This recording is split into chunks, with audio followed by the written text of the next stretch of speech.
Hatsune Miku. Miku. Hatsune Miku. Hatsune Miku. Miku. Hatsune Miku. Who the hell is Hatsune Miku?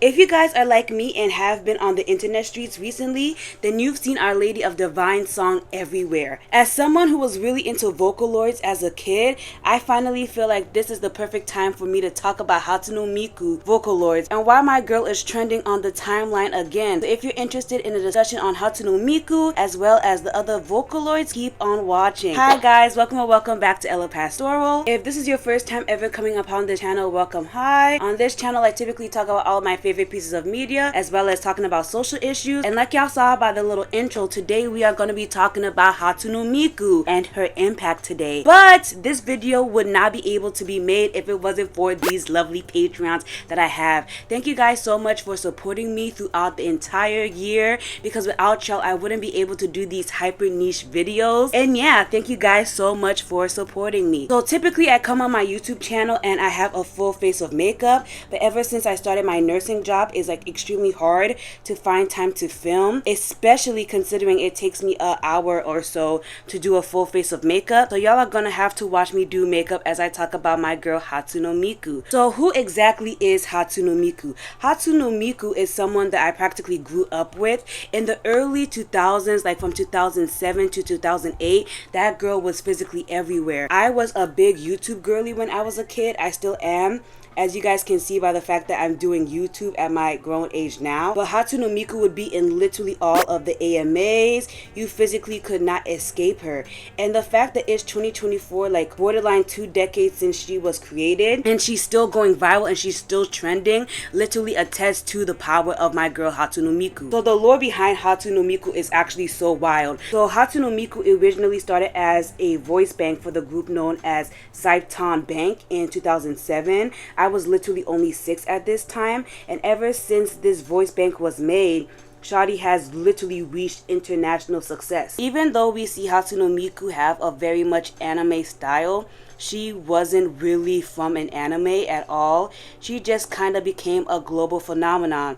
So what a vocaloid is that it's kind of like what VTubers are to us now, but back all the way in 2007. They were holographic figures, personas even, that were able to sing using the voice bank technology.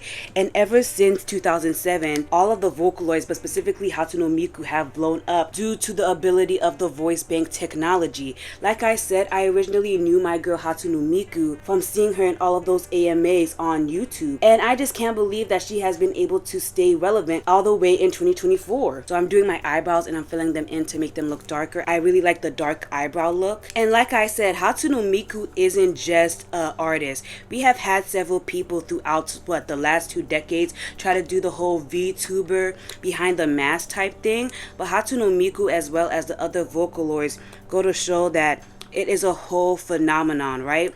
Hatsune Miku is known for her beautiful pale skin as well as her cyan, like this color ponytails. I'm just trying to find out which color is more of my skin tone to conceal my eyebrows, and both of them are extremely light. But Hatsune Miku is just iconic. We have obviously had people try their best to follow up with Hatsune Miku's influence, such as having a VTuber persona and making music. I think there was definitely a girl group on TikTok that tried to do this, and it was very much giving Hatsune Miku core. I'll put a picture of who I'm talking about on the screen, but nobody could do it like my vocaloids, but specifically Hatsune Miku. So Hatsune Miku is shown to us to be a 16-year-old girl with 2 ponytails, very futuristic styling, as well as her popular leek. Like, I did not know leek was a type of vegetable before my good sis Hatsune Miku, but thanks to Hatsune Miku, I know the importance of the leek vegetable.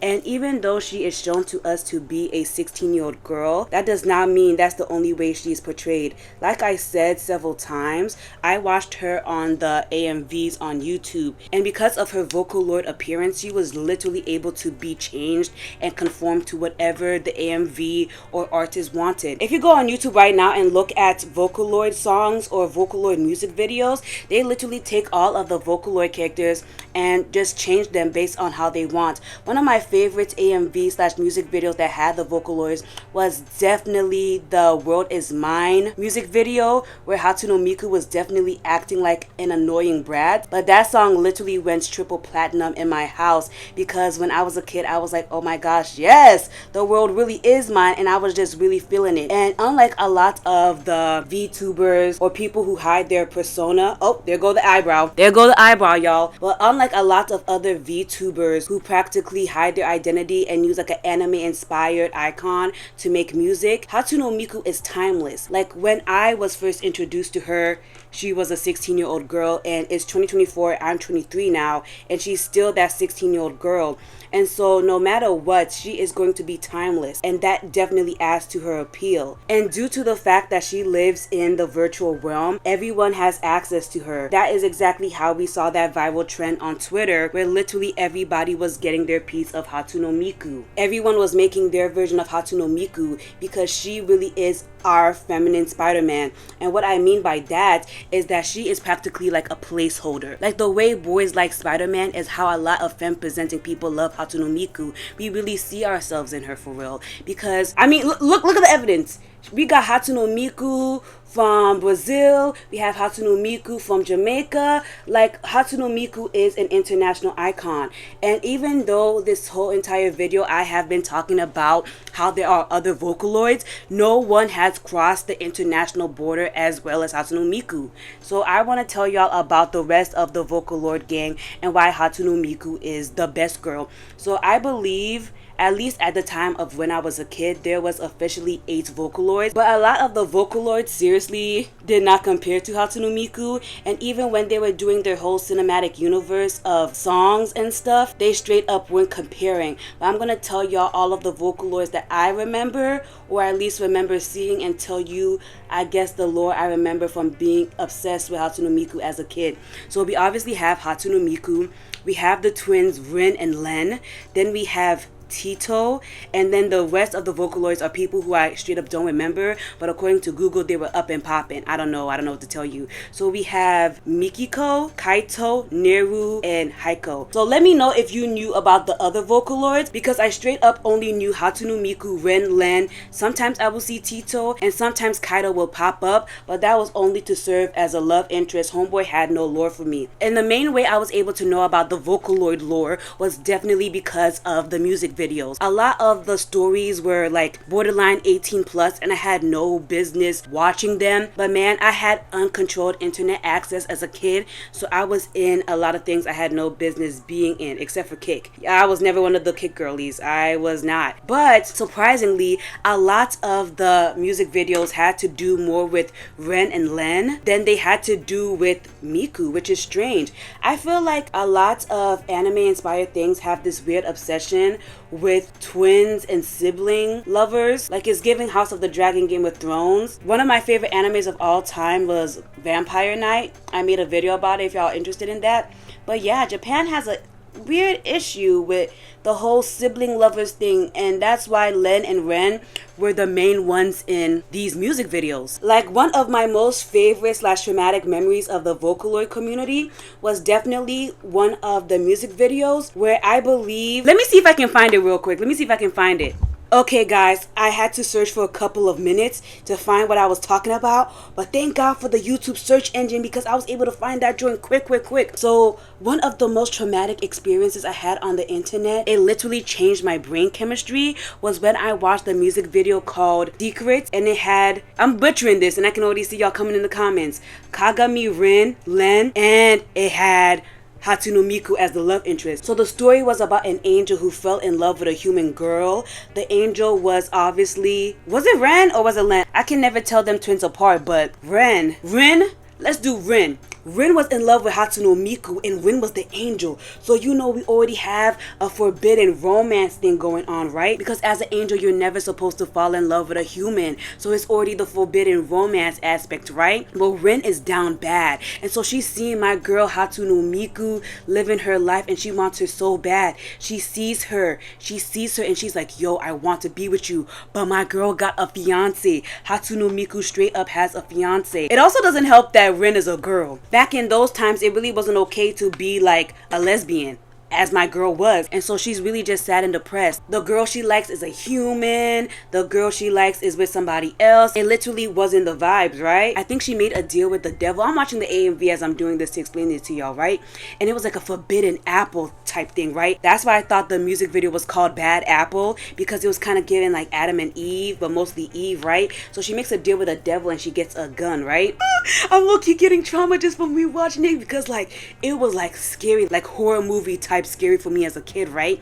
And so Ren makes a deal with the devil and becomes a boy. And as soon as Hatsune Miku sees the boy version of Ren, which is obviously Len, she's like, I want you so bad. So she leaves her fiance. And when I tell you that had me shook as a kid, it literally changed my brain chemistry, because I was like, there's no way you changed your gender to be with someone you love. And Ren obviously did that. And it gagged me. So these two are in love. These two are having a good time. And per usual, whenever there's too much happiness, the ex-fiance gotta come and ruin things. He can't just let it go that his girl left him for another man. He's like, I gotta get my lick back. And so you know what homeboy does? He gets a gun, right?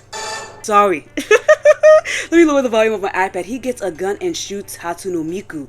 And Ren, who is now Len because of like the gender swap, he's literally like, yo, I literally gave up on my angelic powers to be with you. And now that you're about to die, I'm going to sacrifice my life and my soul so you can be able to live. And so guys, you have to watch it for yourself. It's so creepy. But Len literally gives up his soul, turns into a feather. Yo, this is low-key making me emotional. Like, this is my childhood for real. But Len gives up his soul so Hatsune Miku can live. And my girl Hatsune Miku is so depressed because, guys, imagine if your hot sexy man gave up his life for you. Oh, it's getting me so emotional. I'm so sad.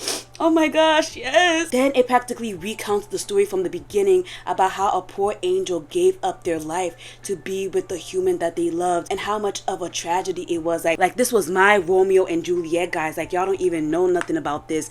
And that is just how all of the Vocaloid songs were. Like, they were so intense. The story was so good. I'm gonna try to put more examples on the screen for you guys. Please help me in the comment section if y'all remember any of these stories. I refuse to believe that I was the only one watching these Vocaloid music videos where they were giving such sad, depressing plots, man, because that traumatized me. That traumatized me so bad. Like, I wanted them to be together so bad when Len was actually Ren, and I wanted them to just be together as girls, but no. And that was really a music video featuring Ren and Len, but you saw how my girl Hatsune Miku sneaked in. In fact, I feel like I'm gonna have to do a whole separate video talking about the gore and the violence that was the Vocaloid music videos, because I'm telling you, I was so traumatized watching them joints, man. But we gotta get back onto Hatsune Miku. Like, that was a whole side tangent, but I wanted to tell you how deep the Vocaloid stories go, and how my girl Hatsune Miku, with her talent and her beauty, would always somehow manage to find her way in there, because she really is the best girl.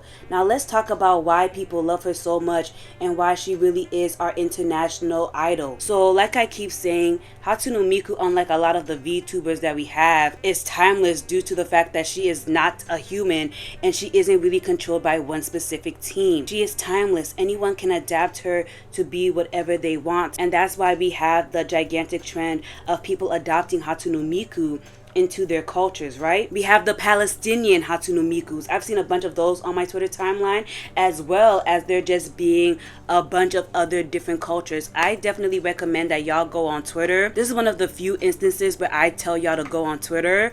But go on Twitter and just look at what they are doing to Hatsune Miku. She's the more popular one that I've seen so far. They love them some Brazilian Hatsune Miku. I really love the Palestinian ones because, you know, free Palestine. But I just think it's so cute that people are taking Hatsune Miku and applying her to their culture. I really feel like she gives Spider-Man, and I feel like she gives Barbie. Like, she allows for people to live their fantasies out through her.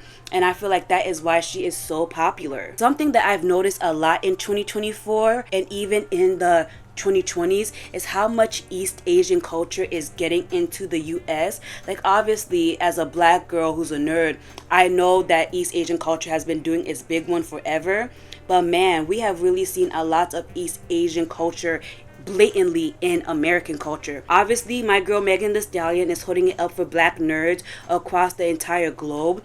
but literally, she's made so many anime references. She did the Street Fighter reference. She is even putting her Japanese friend onto the American audience, and I just feel like, yo, this is really the time that East Asia has been doing its big one. Like, I can't understate to y'all how wild it is that we are seeing Vocaloid trending in 2024. It is literally showing y'all that anything is possible as long as you put your mind to it, for real. She's popular in the United States, Europe, and practically everywhere. She sings in a multitude of different languages because of the fact that she is a robot and she has the ability to do so. My girl is literally able to do things that humans could never do. Like, for example, tell me why my girl was at Coachella. A lot of our faves have never been to Coachella and they'll never be at Coachella, but my girl Hatsune Miku was literally at Coachella. She also has a lot of songs with Western artists, which is just a major flex. Like, when I was doing my research for this video, I found out that she did a song with Pharrell, and I did not know that Pharrell got down like that. Like, okay, Pharrell. Like, at this point, you know the picture of Megan Thee Stallion where she's holding all of those Grammys or like Emmys? I can never tell the difference,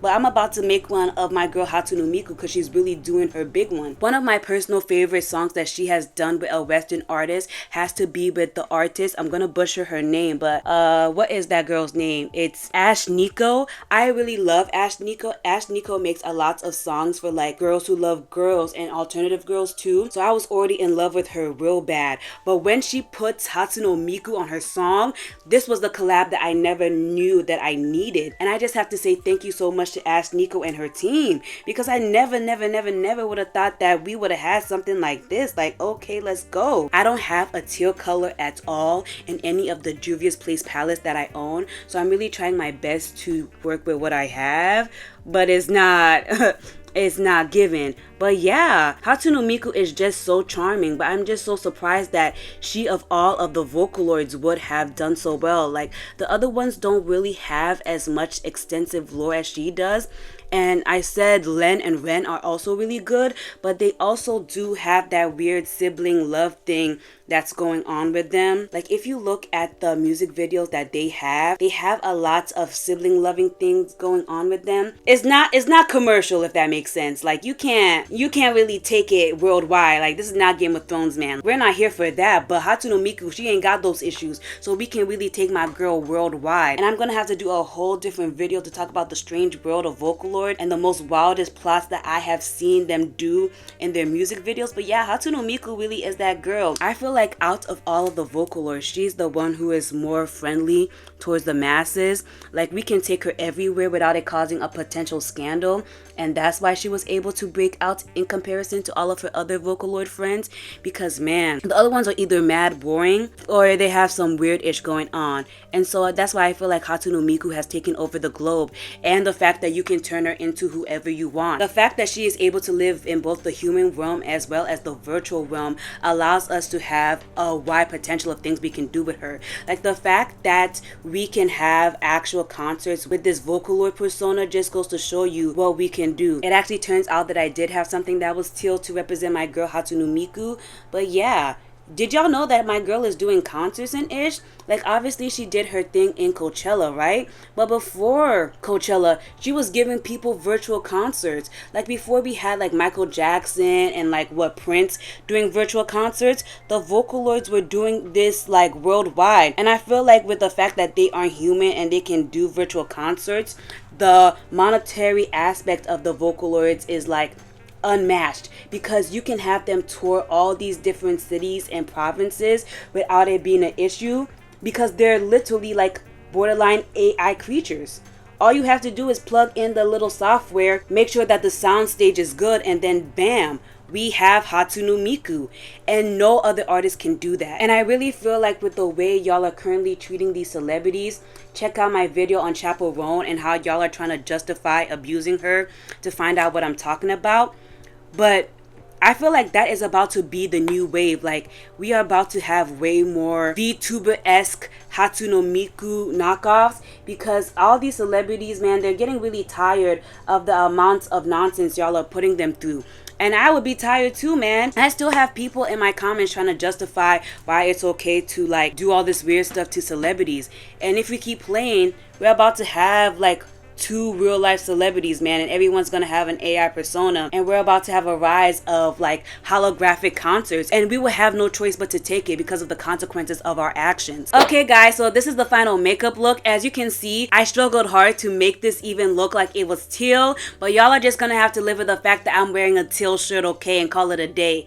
Let me know if you've ever heard of Hatsune Miku before this video, and if you did, where did you hear about my good sis? Because my girl is so worldwide. You might have heard about her in 2008, or you might have heard about her just yesterday, okay? Let me know if you were also like me and were obsessed with vocaloid music videos, and if you guys would be interested in a video like that. And let me know if you guys like this style of video, or would you just prefer if I just came on camera with a beef face? Let me know, guys. Let me know. I'm all up to listening to y'all and talking to y'all, and I'll see you guys in the next one. Bye.